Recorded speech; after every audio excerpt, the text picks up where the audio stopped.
Several weeks ago, I updated the congregation on where we are in the pastoral transition process. And at that time, I indicated that the council had just met with the candidate on Zoom as a whole, and that we were impressed and that we had decided to move forward and ask the candidate to come to Boulder and visit with us. And that occurred a week ago Friday.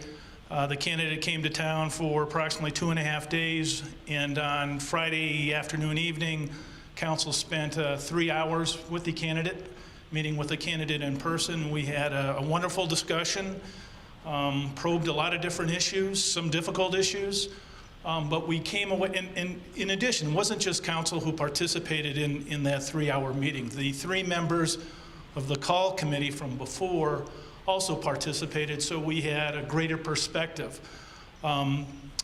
This past Tuesday, council met again, and we unanimously agreed enthusiastically to recommend to the congregation that we call this candidate for a 2-year term call.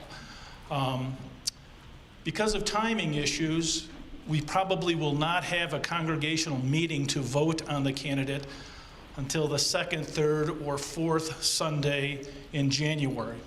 We have to give 2 weeks' notice.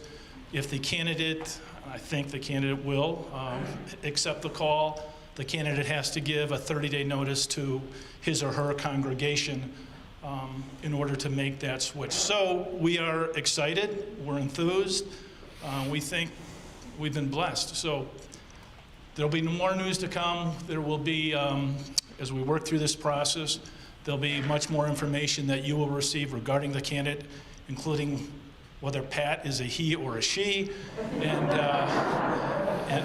what the candidate's past experience has been. So that's the latest from council. Thank you.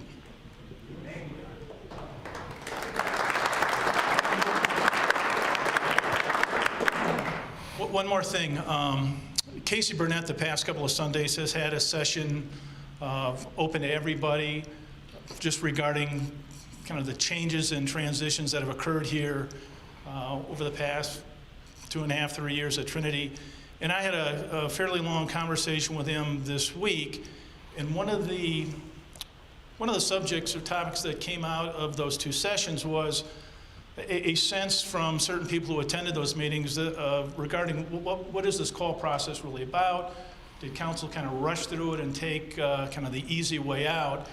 And I don't think we have, but in any event, I'll be available and members of council be available after the meeting for those who'd like to sit down with us or just have a conversation to learn more about what the process has been like that we've gone through. We can't identify the candidate, we can't give specifics yet, but just what the process has been and how it is that we decided not to go through the traditional interim process, then a call committee extended process. So for those of you who have questions, we'll be meeting, I think over the new congregational law, I think that's been cleared out. It's nothing formal, but it's a chance for you to ask questions and learn more about the process we've gone through. Thanks.